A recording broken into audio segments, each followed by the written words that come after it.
In Central Park in New York City, there is a bronze statue of a sled dog. His name was Balto. Tourists pose with him every day.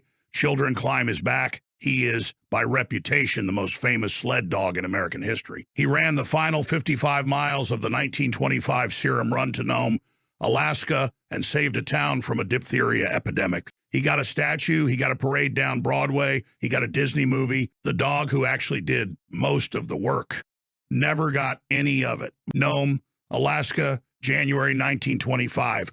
A gold rush town clinging to the western coast of the Seward Peninsula, just below the Arctic Circle. In summer, ships could reach Nome by ocean. In winter, the Bering Sea froze solid for hundreds of miles. The nearest railroad ended in Nenana, 674 miles away, across mountains, frozen rivers, and treeless tundra. Nome had one doctor. His name was Curtis Welch.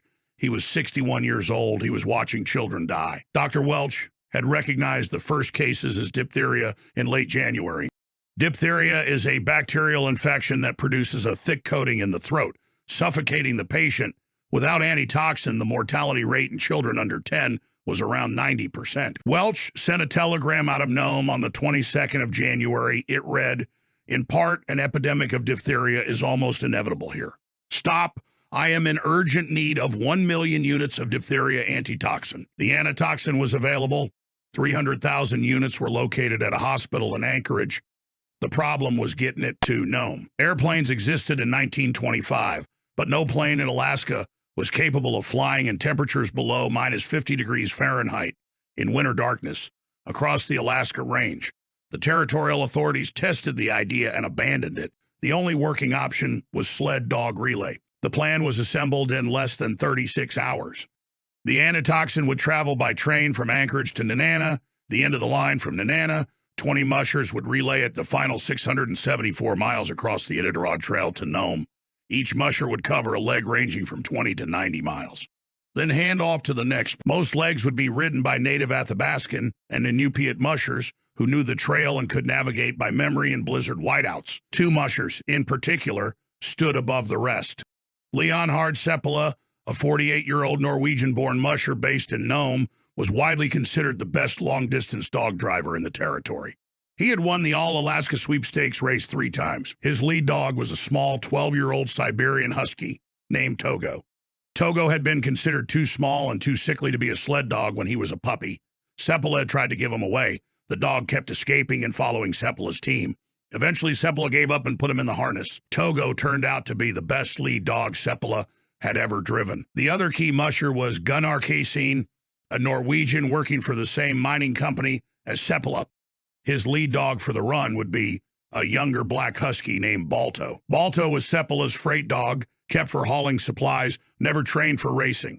Seppala did not think highly of him as a lead dog. When Seppala assembled his team for the Serum run, he did not bring Balto, he brought Togo. The first musher, William Shannon, picked up the 20-pound cylinder of antitoxin in Nenana at 11 p.m. on the 27th of January.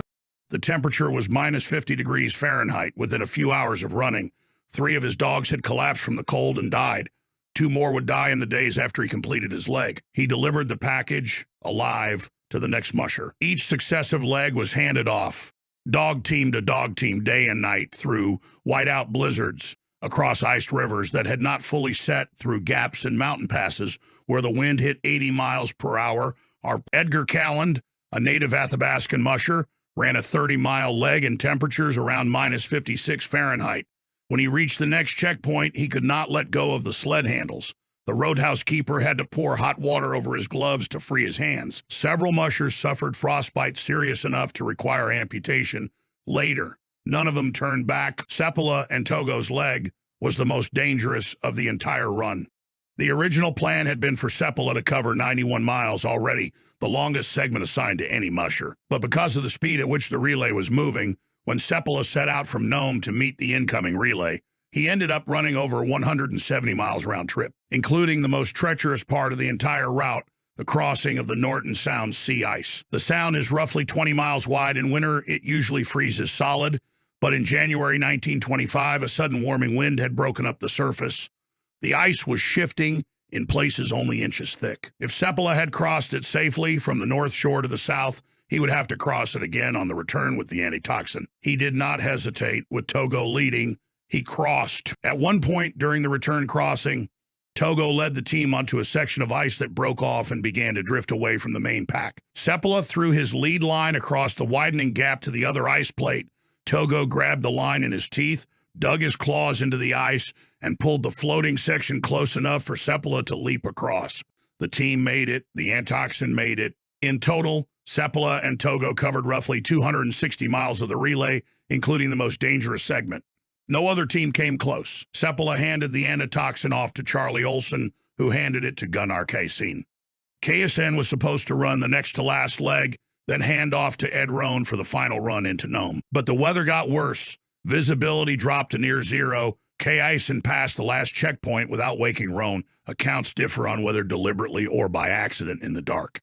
He continued running. Balto, on the lead, navigated the final 55 miles through whiteout conditions, with Kaasen unable to see the trail. At 5:30 a.m. on the 2nd of February, 1925, Kaasen and Balto arrived in Nome with the Serum. The relay had covered 674 miles in 5.5 days, less than half the time normally required for that route. The antitoxin was warmed and administered. Dr. Welch later confirmed that not a single additional child in Nome died of diphtheria after the Serum arrived. The epidemic was over. Kaasen and Balto, by accident of being the team that arrived in Nome carrying the cylinder, became instant national celebrities. Newsreel showed Balto. The press lionized him. Within weeks, a Hollywood film was made about Balto. A bronze statue was commissioned for Central Park, sculpted by Frederick Roth, unveiled in December 1925, with Balto himself present at the dedication. Seppala, who had run by far the longest and most dangerous leg, was furious. Togo, who had led that leg, was never mentioned in the newsreels. Seppala spent the rest of his life trying to correct the record. He took Togo on a coast-to-coast tour of the United States, including a visit to Madison Square Garden, where Togo was awarded a gold medal by the explorer Roald Amundsen. In 1926, the Norwegian Olympic medalist Olav Ankerbakk publicly stated that Togo, not Balto, was the true hero of the Serum run. None of it stuck with the broader public. Balto had the statue, Balto had the parade, Balto had the name everyone remembered. Balto's later years were difficult. Kaasen sold him to a sideshow promoter who exhibited the dog in poor conditions in Los Angeles. In 1927, a Cleveland businessman named George Kimball discovered the team, and the public outcry led to a fundraising drive, mostly led by Cleveland schoolchildren, to buy Balto and his teammates and bring them to the Brookside Zoo in Cleveland, where they lived out the rest of their lives in proper care. Balto died in 1933 at the age of 14. He was taxidermied and is still on display at the Cleveland Museum of Natural History today. Togo had a different life. Seppala kept him as a beloved companion, retiring him from the sled team in 1927. He spent his final years bred to other huskies, founding the bloodline that became the modern Siberian Husky as a breed. Almost every Siberian Husky alive today can trace some ancestry to Togo. Togo died in 1929 at the age of 16. He was also taxidermied, and he is on display at the Iditarod Trail Sled Dog Race headquarters in Wasilla, Alaska. In 2019, almost a century after the Serum run, Disney released a film called Togo, telling the story honestly for the first time on a mass market scale.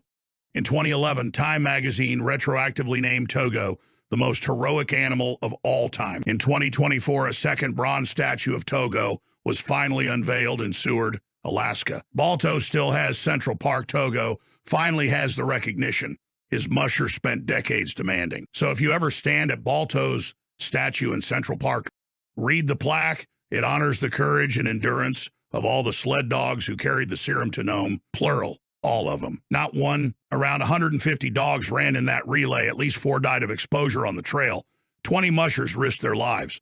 One small 12-year-old husky who had been considered too sickly to be a sled dog ran the most dangerous leg of the entire run and changed the genetic history of his breed in the process. Balto got the statue.